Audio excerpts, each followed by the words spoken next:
사랑하는 성도 여러분, 여러분의 기도로 살아 돌아와 오늘 이렇게 서게 되어서 반갑습니다.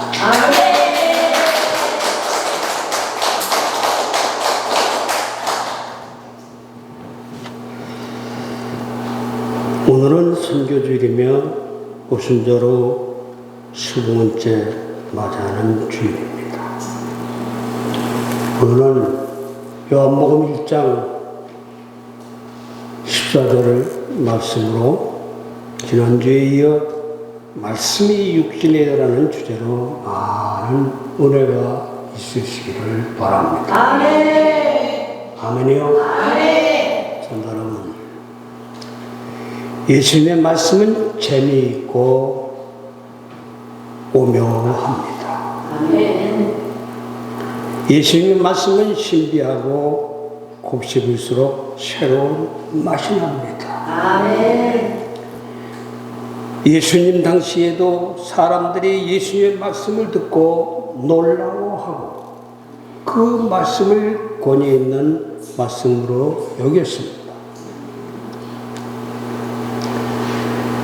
예수님의 말씀에는 여운이 있습니다.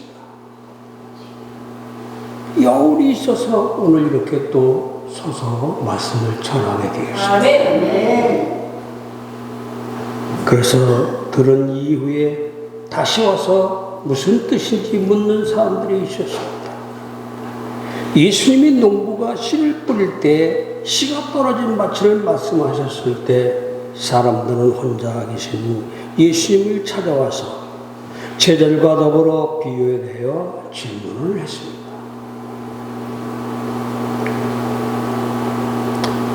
사실 우리가 아무리 지혜가 있다 해도 성경을 많이 통독하고 공부했거나 연구했다 해도 예수님의 말씀을 다 기억하지 못하고 또 말씀하신 예수님의 의도를 완전히 깨닫지를 못합니다. 우리가 누군가에게 예수님의 말씀을 전해도 우리가 기억하고 깨달은 범위 안에서만 전할 뿐입니다.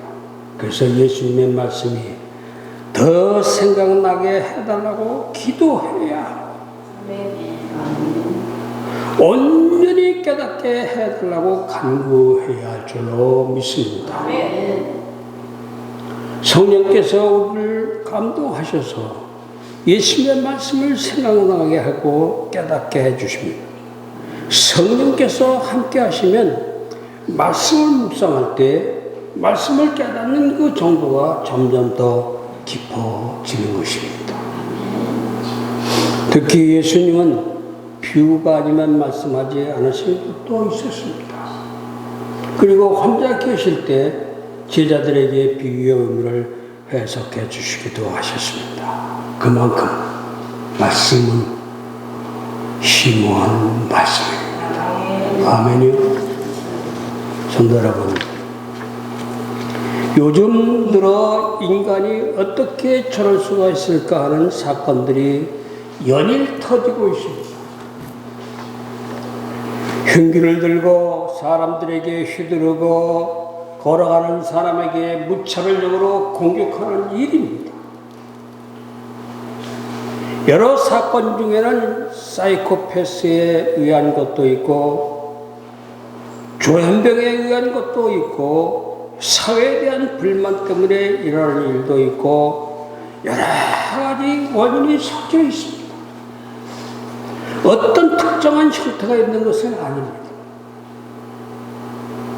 이런 일들은 전에도 있었습니다만 요즘 들어 더욱 빈번하고 심해지는 것에 대해 어떤 심리학자는 그동안 쌓인 분노가 특정한 계기를 통하여 표출되는 거라고 진단하기도 했습니다. 사실 동의할 수 있는 부분이에요. 청년들의 진로가 막히는 상황, 그래서 젊은 세대는 더 이상 자신이 아닌 누군가를 책임질 수 없어서 아이를 낳지 않아 출산율이 0.75%로 떨어지는 세계 초유의 상황이 나타나고 있습니다. 개인의 차이가 너무나 커서 아무리 발버둥 쳐도 문제가 해결되지 않는 상황 등 그동안 우리를 누르던 것들이 임계점에 달할지도 모릅니다. 그중 안타까운 것은 이런 현상에 대한 그 정부의 대책이 도심 한가운데 특수부대 경찰력을 배치함으로 강력하게 대처하겠다는 것이에요. 유신 시절이나 공화국 시절에나 볼 수 있었던 광경을 다시 보고 있습니다. 물론 강력 범죄에 대해서 강력하게 대처해야 합니다. 그런데 정작 그런 놀랄만한 사건들이 터지는 원인에 관해서 관심을 두지 않고 제압만 하려고 한다는 거예요. 그렇게 해서 문제가 해결되지 않을 것이 뻔한데 그런 식으로 대처를 하고 있으니 시민들은 그저 답답하고만 할 뿐입니다. 이런 시대 상황에 대한 교회의 대처는 어떻습니까? 사실 체감할 정도로 교회에서 무언가를 한다는 느낌을 받을 수가 없습니다. 사실 우리 교회만 해도 이런 상황에 대해서 할 수 있는 게 없습니다. 그저 기도하자는 소리밖에 하지는 못합니다. 그리고 교회가 이런 상황에서 내거는 여러 포스터나 문구들은 사실 시대적 공감을 받는데 미치지 못하다는 거예요. 그래서 제가 수련의 주제라는 검색어로 검색해보니 주제가 새롭게 하시는 예수님 또는 너희는 이렇게 기도하라. 그리고 예배로 살자. 또한 예수 가족의 첫 번째 여행. 그리고 여호와의 살롬. 은혜, 모든 것이 은혜 등이 나타났습니다. 물론 이런 주제들은 기독교 신앙이라는 면에서 보면 전부 중요한 메시지를 가지고 있습니다. 그런데 이런 주제들 속에는 시대에 대한 고민이 하나도 느껴지지 않습니다. 현 시대에 맞지 않는다는 거예요. 교회의 표현은 여전히 세상과는 동떨어져 자기들의 구애만 멈추고 있습니다. 고작 해서 신을 위하여 기도하자는 것이 전부예요. 저는 이런 교회의 모습을 보면서 과연 우리 교회는 이 시대에 빛을 비추고 있을까? 또 위로를 주고 있을까? 세상 사람들의 동의를 얻고 있을까? 하는 생각을 하게 됩니다. 그러면서 고민에 빠지게 되는 것은 교회는 그리고 성도는 지금 무엇을 해야 하고 어떤 말을 해야 하는가?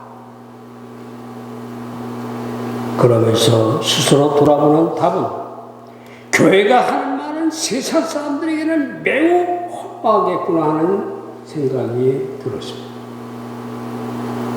우리가 하는 말들은 하나같이 신앙을 가진 사람들에게는 용기도 되고 희망이 된 말들이지만 그렇지 않는 사람들에게는 아무런 의미가 없는 것이기 때문에 그러면서 안타까움이 드는 것은 그럼 우리는 이 세상에 대해서 아무 말도 하지 말아야 하는 것과 하는 것이에요.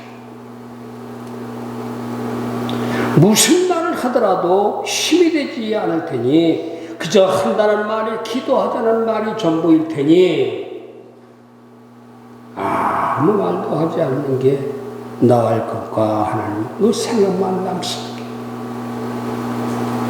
성도 여러분, 그러면서 접하게 된 말씀이 바로 오늘 본문입니다. 어쩌면 오늘 본문 역시 그리고 이 본문으로 하는 이 설교 역시 신앙을 갖지 않는 세상 사람들에게는 여전히 공허할 따름입니다. 하지만 그럼에도 이 시대를 사는 우리는 한번 곱씹어 보아야 할 줄로 믿습니다. 아멘. 첫째, 말씀이 육신이 되었다는 말씀이에요.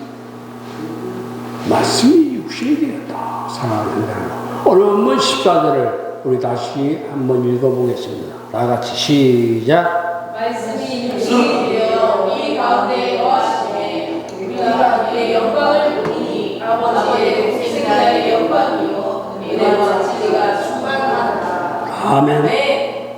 말씀이 육신이 되었다. 너무나 잘 알려진 말씀입니다. 이 구절을 신학적으로 이야기할 때 성육신이라는 단어를 사용하여 설명을 합니다. 이 말씀을 해석할 때 주로 빌립보서 2장 6절 7절 함께 언급합니다.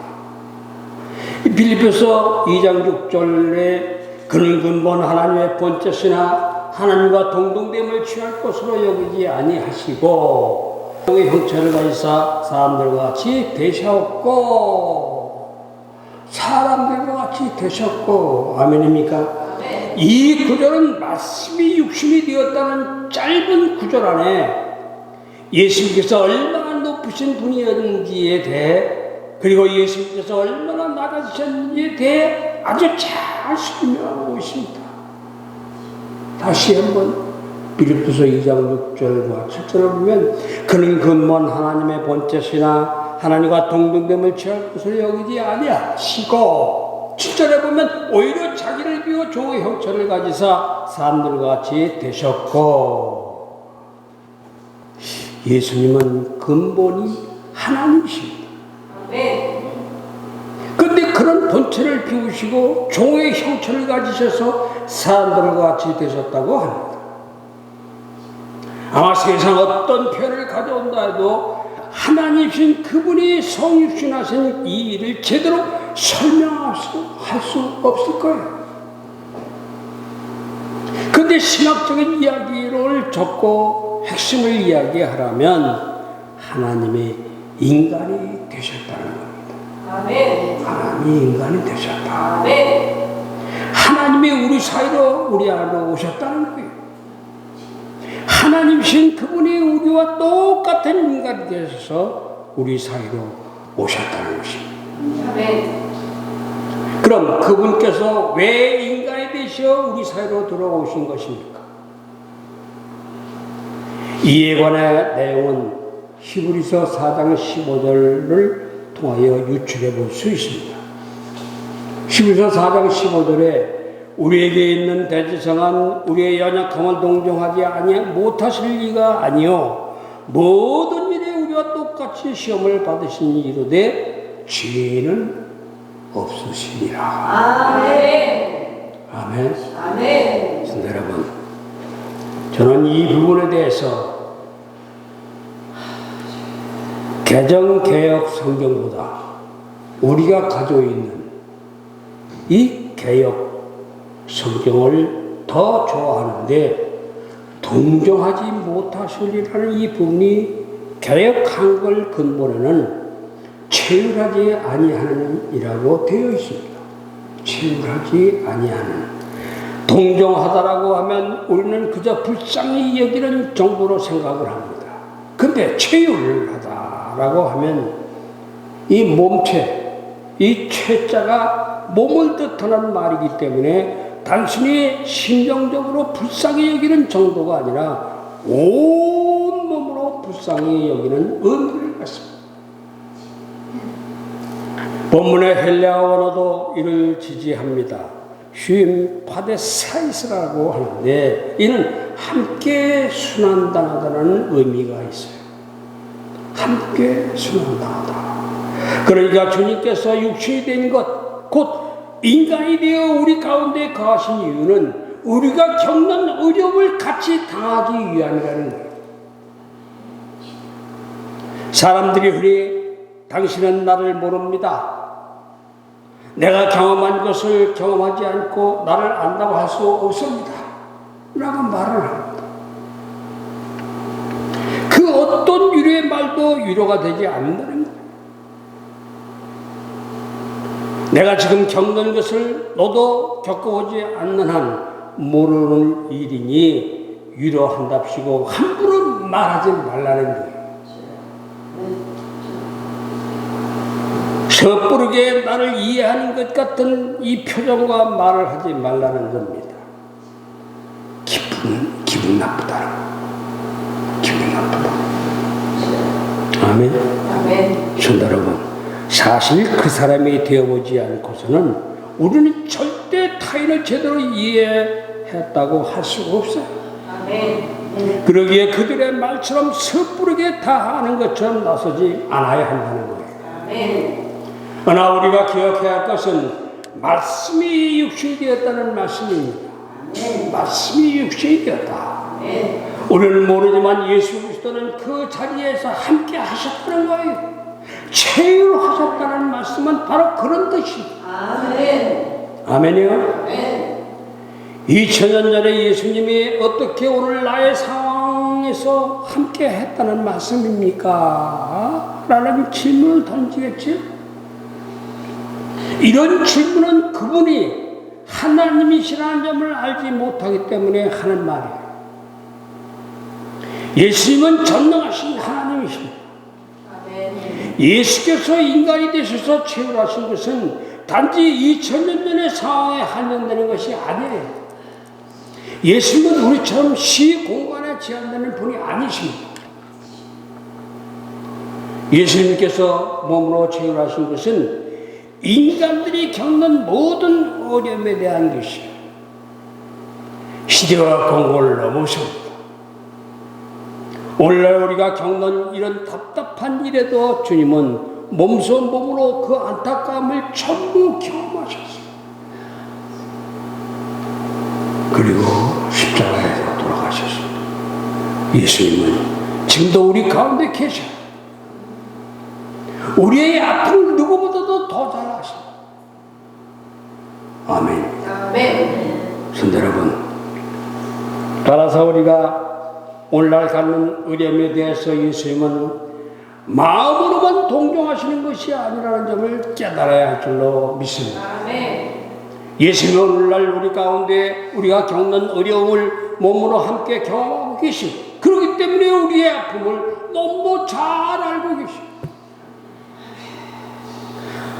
누군가 나를 돕는다면 나를 제대로 경험하고 아시는 예수님이야말로 나를 도울 수 있는 유일한 것입니다. 그래서 이렇게 살아서 돌아와 여러분 앞에 말씀을 전하옵니다.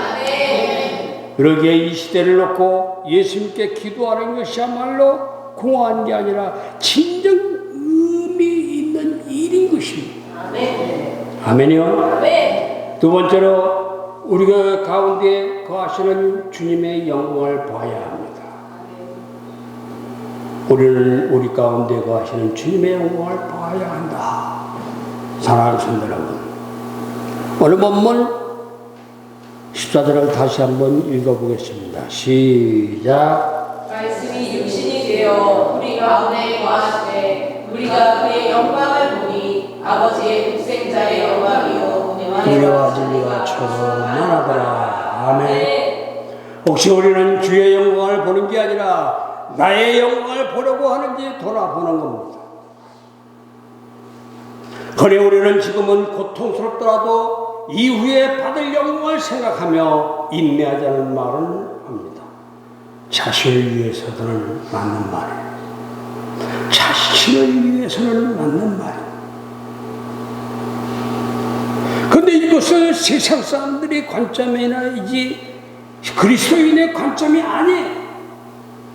내가 받을 영광에 꽂혀 있고 나에 대한 중심에서 벗어나지 못하고 있다는 거예요.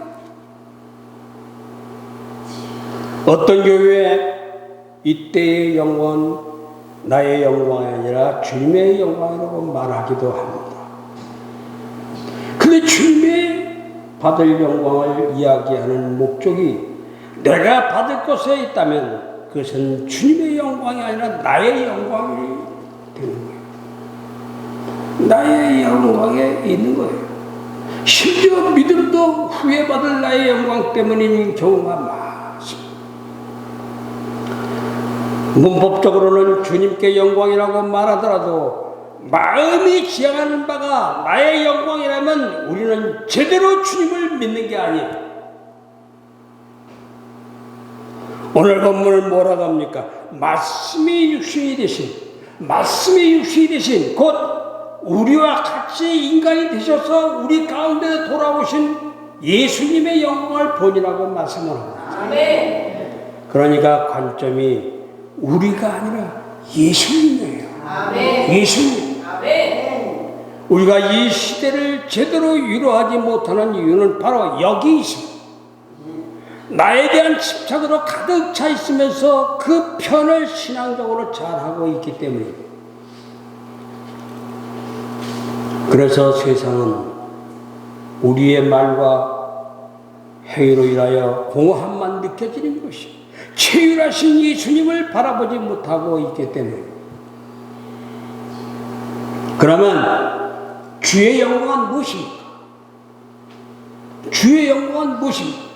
오늘 본문에서는 은혜와 진리가 충만하다는 것을 이야기하는데 우리 복음서에 나타난 그의 영광을 즉 그 시대의 사람들이 바라보았던 그의 영광이 무엇인지부터 먼저 생각해 봐야 합니다. 아마도 그것은 변호산에서 영광스럽게 변하신 모습을 떠올릴지 모르겠습니다만 그것은 이야기하려는 것은 아닙니다. 앞서 이야기한 대로 주의 영광을 우리의 영광으로 치환하는 어리석은 모습이 드러날까 봐 그렇습니다. 제가 말씀드리는 그의 영광은 철저히 낮아지신 모습이에요. 주께서 인간으로 이 땅에 오신 것 자체가 낮아지신 그리고 이 땅에서 대접받고 섬김받는 이 자리가 아니라 오히려 종으로 섬기는 자리에 서셨습니다. 심지어 주님은 이런 자신의 위치를 알리시려고 제자들의 발을 직접 씻기시기까지 했습니다. 주님은 철저히 낮아져서 낮은 자들과 함께 하셨습니다. 그 시대에 예수님의 영광을 보았다면 다름 아닌 바로 이런 모습으로 은혜와 진리가 충만한 것과 연결되어 있는 것이에요. 아멘입니다. 성도 여러분, 오늘날도 마찬가지입니다. 우리는 주의 영광을 보아야 합니다. 내가 높아질 미래는 보는 게 아니라 지금 낮아져서 섬기는 자로 계시는 주님의 영광을 보아야 할 줄로 믿습니다. 그리고 이것을 보는 자는 마땅히 주님과 똑같은 자리에 설 수밖에 없습니다. 낮아지는 자리, 그리고 섬기는 자리 말입니다. 세상 사람들이 겪는 아픔에 대해서 나만 아니면 된다는 인식이 아니라 그들 속에 계실 예수님을 바라보면서 우리도 그들에게 다가가야 할 줄로 믿습니다. 아멘. 이런 마음으로 우리는 이 시대를 끌어안고 기도해야 할 줄로 믿습니다. 아멘이요. 아멘. 세 번째로 결과가 은혜와 진리가 되어야 합니다. 결과가 은혜와 진리가 되어야 한다. 사랑하는 사람들, 오늘 본문 10절을 다시 한번 읽어보겠습니다. 시작. 말씀이 육신이 되어 우리 가운데 거하심에 우리가 그의 영광을 보니 아버지의 독생자의 영광이요 은혜와 진리가 충만하더라. 아멘. 우리가 말씀이 육신이 되신 예수님을 제대로 인식하고 낮아져서 섬기는 자로 우리 가운데 계신 주의 영광을 제대로 본다면 그런 우리로 말미암아 나타나는 결과는 주의 영광으로 나타나는 결과와 동일하다. 그것은 바로 은혜와 진리가 충만한 모습입니다. 예수님은 적대적인 눈으로 바라보는 자들에게 예수님의 모든 것이 꼬투리였습니다. 예수님께서 하는 말과 행동 하나하나 모두 꼬투리가 되어 이런저런 시비가 늘 따라왔습니다. 그러나 주님에 대해 편견을 갖지 않고 바라보는 자에게는 주의 낮아지심과 성경은 하나님의 영광을 충분히 깨닫게 하였고 또한 하나님의 정의를 제대로 이루는 것으로 보였습니다. 그래서 주님을 바라보면서 소망을 갖게 되었습니다. 참된 위로를 받는 것입니다. 아멘이요. 아멘. 여러분, 오늘도 마찬가지입니다. 우리를 적대적으로 보는 자들에게 우리의 어떤 모습은 전부 꺼내는 것이 될 수밖에 없을 것이에요. 그런데 그런 자들이 아닌 다른 사람에게 우리의 모습은 하나님의 사랑을 이루는 모습으로 나타나야 할 줄로 믿습니다. 아멘. 아니 하나님의 정의를 이루는 모습으로 나타나야 합니다. 아멘. 대단하지 않아도 됩니다. 사람은 저마다 나타난 품성이 있습니다.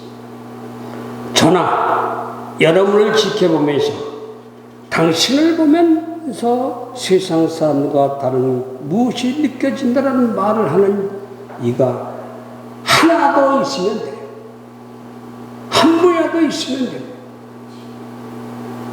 세상과 다른 무엇이라는 것은 바로 하나님의 사랑과 하나님의 정의를 의미하는 것이기 때문에 사랑하는 성도 여러분, 각박한 세상에서 함께 각박하지 않기를 바랍니다. 여러분의 품을 넓히시기를 바랍니다. 아멘. 저나 여러분의 모습은 뭐라고 표현할 수는 없지만 사람들이 보시기에 다름이 느껴야 할 줄로 믿습니다. 즉 은혜와 진리가 충만한 모습이 있어야 한다는 거예요.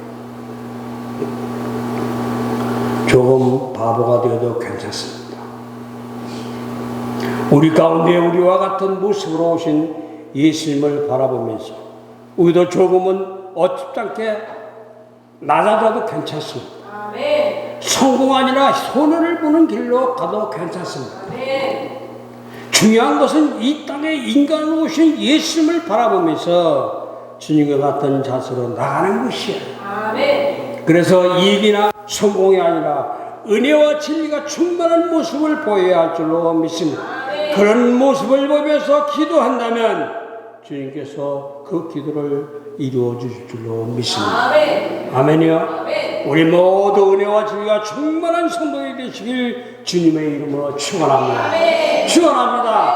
아멘. 아멘. 기도하겠습니다. 지도자에게 정직한 청렴을 요구하시는 하나님 아버지, 저희가 세상을 이끄는 지도자는 아닐지라도 가장 낮은 자리에서 무사람들을 섬기고 올바른 말과 깨끗한 삶으로 본을 보여주도록 도와주심을 감사드립니다. 세상에는 거짓과 불의가 판을 칠지라도 저희는 하나님의 공의와 말씀과 계명으로 진실하게 세상을 살아가게 하시옵소서. 저희는 길이요 진리요 생명이신 예수님의 공의를 삶의 기호로 삼아서 다른 사람의 소유를 탐내지 말게 하시고 불의한 재물을 축적하지 말고 오히려 가난한 이웃에게 돈이나 재물을 기부하게 하시옵소서. 저희의 삶이 현재에 머물지 않고 미래에 대한 비전을 공의의 소망을 갖게 하시옵소서. 교회를 이루고 있는 각 부서와 기관들을 기억하여 주시옵소서. 작은 일에 충성할 때 칭찬과 큰 사명으로 보답하시는 주님 앞에 열심을 더할 수 있게 하여 주시옵소서. 어려움을 당할 때 힘을 주시고 지혜가 부족할 때 주님께서 채워 주시옵소서. 교인들의 가정과 사업을 보호하시옵소서. 가정에서, 직장에서, 사회에서, 일터에서 주님의 이름을 걸고 열심과 충성을 다할 수 있게 하시옵소서. 그리스도인으로서 사회에서 빛과 소금의 역할을 잘 감당할 수 있게 하옵소서. 저희가 그리스도 안에서 셈이 일어나도 그 힘을 증거하는 다음 한 주간이 될 것을 굳게 다짐합니다. 예수님의 이름으로 기도드려옵나이다. 아멘.